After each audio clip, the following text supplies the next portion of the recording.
हमारे विष्णु भैया जी। और अब जो सबसे खुशी की बात है कि महानगर में हमारे बड़े भैया जय गोपाल जी और उनकी पूरी टीम, अनुभव युवा जो टीम दी है, मुझे गर्व है। ये टीम ऐसा मील का पत्थर करके जाएगी कि लोग याद रखें। और मैं चाहता हूँ कि ये सब भाई के अलावा और भी संगठनों में रहे हैं, वहां उन्होंने बहुत मेहनत से अपनी टीम को बनाया है और काम करा है। और हमें विश्वास है, यहाँ बैठे हुए सभी भाइयों को विश्वास है, लोग हम आपके साथ हैं। व्यापार, हर व्यापारी आप सबके साथ कंधे से कंधा मिलाकर काम करेगा, हमें पूर्ण विश्वास है। धन्यवाद बहुत बहुत।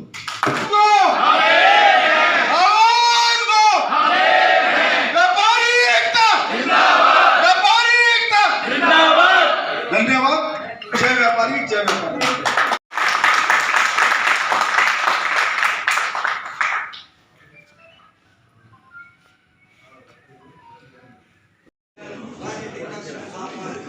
सर, किस तरह की कॉन्फ्रेंस रखी गई और क्या क्या व्यापारियों को हित में किया गया? आज अलीगढ़ महानगर की व्यापार मंडल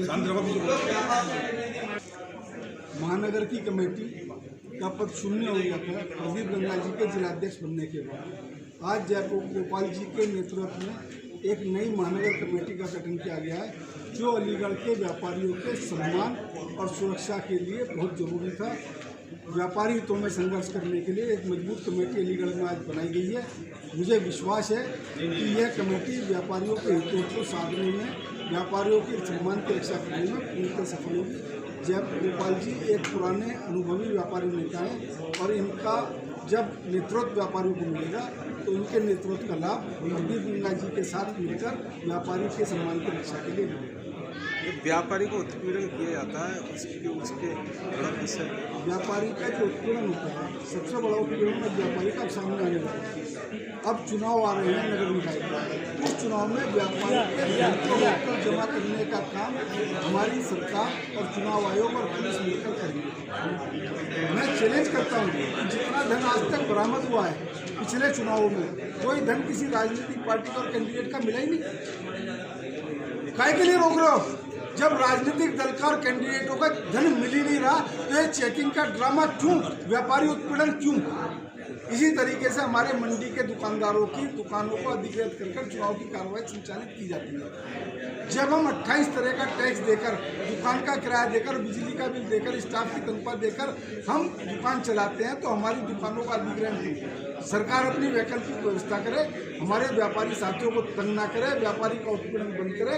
और उसके बाद 1.5 महीने 2 महीने दुकान बंद करने के बाद में बैंक का ब्याज माफ नहीं होता।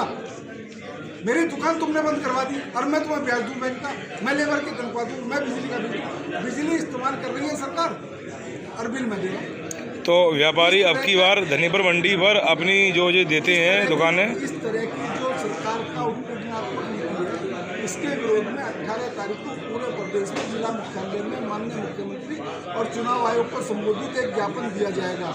यदि उस ज्ञापन की हमारी मांगों को सरकार ने नहीं माना तो व्यापार मंडल सड़कों पर उतरकर आंदोलन करेगा और व्यापारी के उत्पीड़न को रोकने का काम करेगा।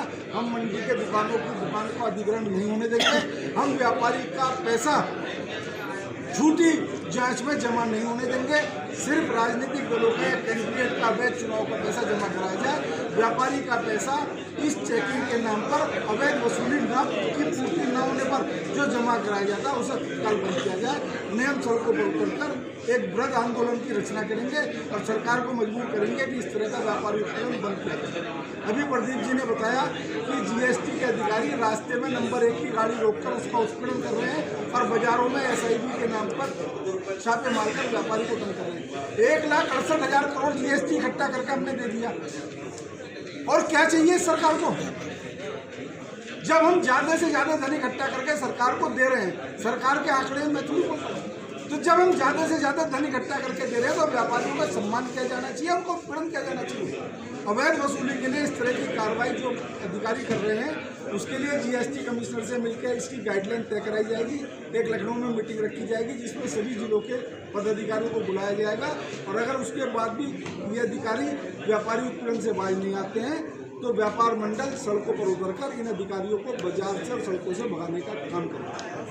ठीक है।